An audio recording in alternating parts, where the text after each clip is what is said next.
Hello दोस्तों, PS class में आपका स्वागत है। आज अपन राजस्थान जीके और साइंस के क्वेश्चन लेके फिर से हाजिर हो गए हैं। अगर आपने पहले वाले वीडियोस नहीं देखे हैं तो जाके जरूर देखना। सारे के सारे इंपॉर्टेंट क्वेश्चन करने का अपन प्रयास कर रहे हैं। तो आज की क्लास अपन शुरू करते हैं। चावंड शैली का विकास किसके शासनकाल में हुआ? वेरी वेरी इंपॉर्टेंट लगा लीजिएगा।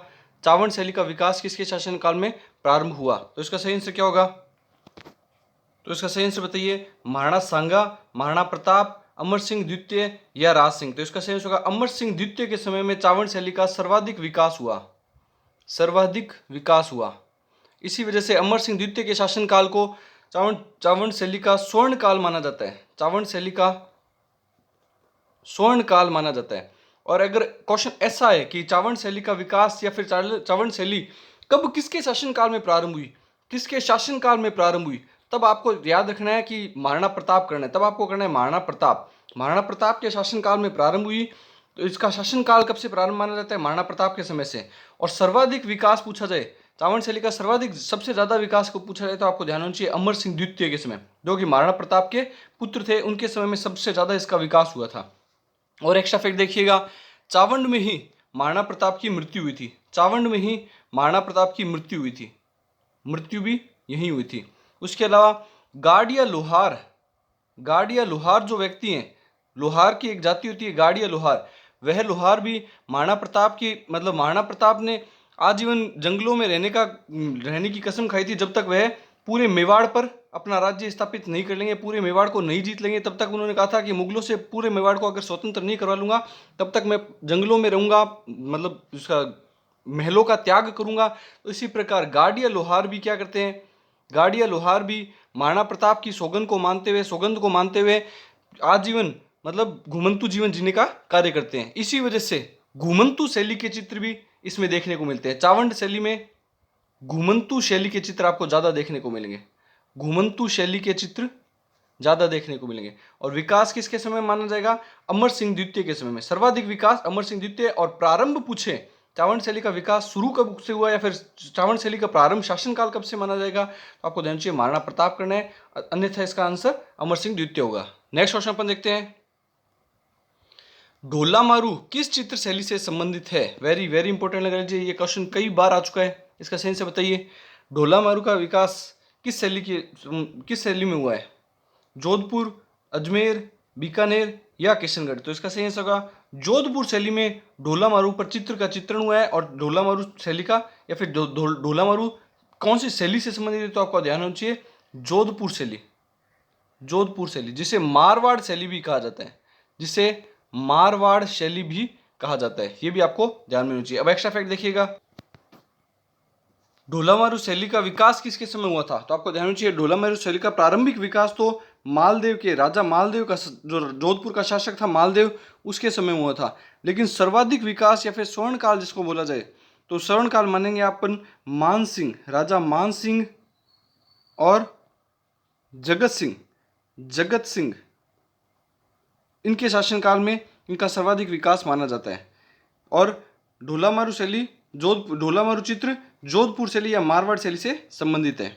उसके अलावा जोधपुर शैली या मारवाड़ शैली में पीले रंग की प्रधानता है।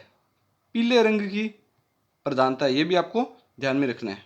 उसके अलावा एक क्वेश्चन भी आपको अच्छे से याद रखना है कि इस पर लोक कथाओं पर चित्रण मिलते हैं। मारवाड़ शैली में लोक कथाओं पर चित्रण मिलते हैं। ये भी बहुत बार पूछा गया है कि लोक कथाओं पर चित्रण कौन सी शैली की विशेषता है, तो आपको ध्यान चाहिए जोधपुर शैली या मारवाड़ शैली, दोनों में से कुछ भी आपको करना है। और ढोला मारू शैली भी जोधपुर शैली से संबंधित है।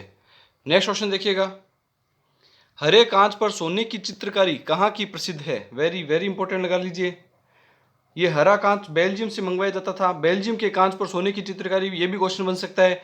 हरे कांच पर सोने की चित्रकारी कहाँ की प्रसिद्ध है? बीकानेर, जयपुर, प्रतापगढ़ या उदयपुर? तो इसका सही होगा प्रतापगढ़।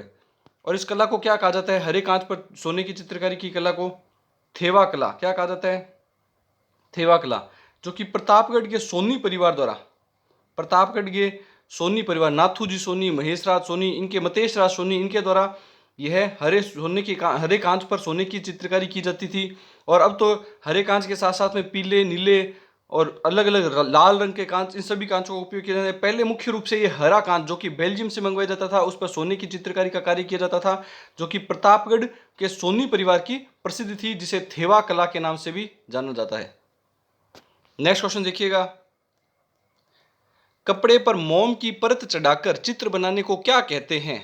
कपड़े पर मोम की परत चढ़ाकर उस पर चित्र बनाना, उसको क्या कहा जाता है? वार्तिक कला, मोलेला, फड़ या पाने? तो इसका सही होगा वार्तिक कला। इसका सही होगा वार्तिक कला या वातिक कला बोलते हैं इसको, वातिक कला।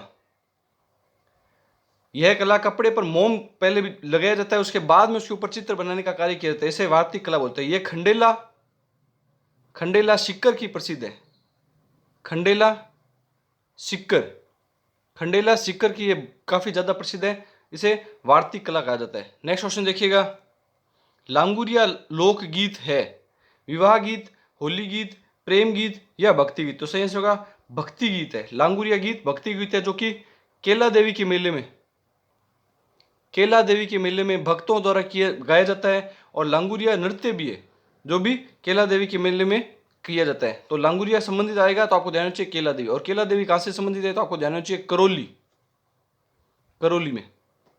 और यादव वंश की कुल देवी है। नेक्स्ट, अब अपन साइंस के क्वेश्चन शुरू करते हैं। मानव रुधिर परिसंचरण के बारे में बताने का श्रेय जाता है, वेरी वेरी इंपॉर्टेंट लगा लीजिए, काफी अच्छा क्वेश्चन है। रुधिर परिसंचरण, सबसे पहले समझते हैं रुधिर परिसंचरण क्या होता है। मानव शरीर, ह्यूमन बॉडी में जो रुधिर एक जगह से दूसरी जगह पर ट्रांसफर होता है और किस प्रकार से ट्रांसफर होता है, और ट्रांसफर होता है तो कितनी बार ट्रांसफर होता है, ये सब कुछ बताने वाला कार्य रुधिर परिसंचरण कहलाता है। और इसको बताने का श्रेय कौन से वैज्ञानिक को जाता है? William Harvey, Robert Hooke, Robert brown या एरिस्टोटल? इसका सही होगा विलियम हार्वे के द्वारा मानव रुधिर परिसंचरण, मानव रुधिर परिसंचरण के बारे में बताया था, जिसका क्या आंसर होगा? William Harvey. और मानव रुधिर में इस प्रकार ये अपन ये मान के चलते हैं कि ये हृदय की संरचना है, ये हृदय की संरचना है जिसमें 4 चैम्बर मौजूद होते हैं। कितने चैम्बर मौजूद हैं? ये 4 चैम्बर मौजूद हैं। इन 4 चैम्बर में से ये वाला साइड और ये वाला साइड, ये दो प्रकार से दोहरा परिसंचरण करता है। मानव रुधिर कैसा परिसंचरण करता है? तो आपको ध्यान में होना चाहिए दोहरा परिसंचरण करता है। तो यहां से लेकर के शरीर में शुद्ध खून जाएगा, यहां से लेकर के शरीर में शुद्ध खून जाएगा और पूरी बॉडी में यूज होने के पश्चात अशुद्ध खून होकर के यहां से होकर वापस से इसमें आएगा। इस प्रकार शुद्ध और अशुद्ध खून भी अलग अलग रहता है। तो मनुष्य में दोहरा परिसंचरण पाया जाता है, रुधिर परिसंचरण पाया जाता है। और रुधिर परिसंचरण के बारे में बताया किसने था? तो आपको ध्यान चाहिए विलियम हार्वे के द्वारा बताया गया था। नेक्स्ट क्वेश्चन देखेंगे, वयस्क मानव कंकाल में कुल अस्थियां होती है 206, 306, 406 या 106? तो इसका सही होगा 206। मनुष्य के शरीर में 206 हड्डियां पाई जाती है। और बचपन में जब बच्चा छोटा होता है तो 300 प्लस हड्डियां पाई जाती है, 300 प्लस हड्डियां पाई जाती है। बाद में अस्थियों का अस्थिरीकरण होकर के, मतलब अस्थियां जुड़ जाती है। जैसे बड़े होते रहते हैं अस्थियों का अस्थिरीकरण होकर के अस्थियों की संख्या हो जाती है 206। और मानव शरीर की सबसे छोटी हड्डी, तो आपको ध्यान में चाहिए कान में पाई जाने वाली हड्डी पाई जाती है, जो कि जिसका नाम होता है स्टेपिज, सबसे छोटी हड्डी होती है। और जांघ की हड्डी सबसे बड़ी, जिसे फीमर कहा जाता है। नेक्स्ट क्वेश्चन देखिएगा, स्फिग्नोमेनोमीटर से नापते हैं हृदय स्पंदन, रक्तदाब, हृदय दाब होगा, ये हृदय दाब या उपरोक्त सभी? तो इसका सही होगा रक्तदाब। स्फिग्नोमेनोमीटर, ये बीपी नापने वाली जो मशीन होती है डॉक्टरों के पास में, आपने सभी ने देखी होगी, उसी मशीन का नाम होता है स्फिग्नोमेनोमीटर, जिससे कि ब्लड प्रेशर, रक्त दाब, रक्त माने ब्लड, दाब मतलब प्रेशर, तो बीपी, तो ब्लड प्रेशर मापने का कार्य किया जाता है। और एक स्वस्थ मनुष्य का बीपी, ब्लड प्रेशर कितना होना चाहिए? तो आपको ध्यान में होना चाहिए 120/80, 120/80 mmHg, ये इसका मात्रक है, mmHg ये इसका मात्रक होता है। स्वस्थ मनुष्य का 120 और 80 क्या होना चाहिए? रक्तदाब होना चाहिए। और स्फिग्नोमेनोमीटर रक्तदाब मापने का कार्य करता है। नेक्स्ट क्वेश्चन देखेंगे, निम्न में से तना है मूली, शकरकंद, सलजम, आलू? तो इसका सही होगा आलू क्या है? तना है। आलू भोजन का, जो अपन जिसको भोजन के रूप में ग्रहण करते हैं आलू को, वह पौधे का तने वाला भाग है। कौन सा भाग है? तने। और आपने देखा होगा ये आलू है, आलू के ऊपर इस प्रकार से छोटी छोटी आंखें पाई जाती है, जो कि जड़ें होती है। आलू की क्या होती है? जड़ें होती है। उसके अलावा मूली, शकरकंद और सलजम, ये तीनों क्या है? ये तीनों जड़ें हैं, जो भी खाने का भाग है, लेकिन ये पौधा का जड़ वाला भाग है जो अपन खाते हैं। इसी प्रकार गाजर भी क्या है, जड़ है, गाजर भी जड़ है। लेकिन आलू क्या है, इसमें तना है। इसमें से तना कौन सा है, आलू। नेक्स्ट क्वेश्चन देखेंगे, रक्त में हीमोग्लोबिन में कौन सी धातु होती है, स्वर्ण, चांदी, तांबा या लोहा। तो इसका सही होगा लोहा। लोहे धातु होती है रक्त में हीमोग्लोबिन में। सोने का साइन होता है AU, सोने को प्रदर्शित करते हैं AU मतलब ऑरम। चांदी का होता है AG, चांदी का होता है AG। तांबे का होता है CU कॉपर, और लोहे का होता है FE। तो अब आपने सुना होगा कि आयरन की कमी हो जाती है, आयरन की कमी हो जाती है, लोहे की कमी हो जाती है, इसीलिए आयरन की गोलियां दी जाती है हीमोग्लोबिन बढ़ाने के लिए। तो आपको ध्यान में होना चाहिए कि लोहा तत्व की कमी से, या फिर लोहा तत्व किसमें पाया जाता है, हीमोग्लोबिन। रक्त के हीमोग्लोबिन में कौन सी धातु होती है, तो आपको ध्यान में होना चाहिए लोहा। और हीमोग्लोबिन क्या काम करता है, ऑक्सीजन के परिवहन का, ऑक्सीजन को लेकर के जाने का काम पूरे शरीर में खून के साथ में कौन करता है, तो आपको ध्यान में होना चाहिए हीमोग्लोबिन। आई होप जो भी मैंने आपको एक्स्ट्रा फैक्ट बताए हैं, क्वेश्चन बताए हैं, आपको अच्छे लगे होंगे। ज़्यादा से ज़्यादा स्टडी ग्रुप में दोस्तों में शेयर कीजिए वीडियो को, चैनल को लाइक शेयर सब्सक्राइब कीजिए। Thank you.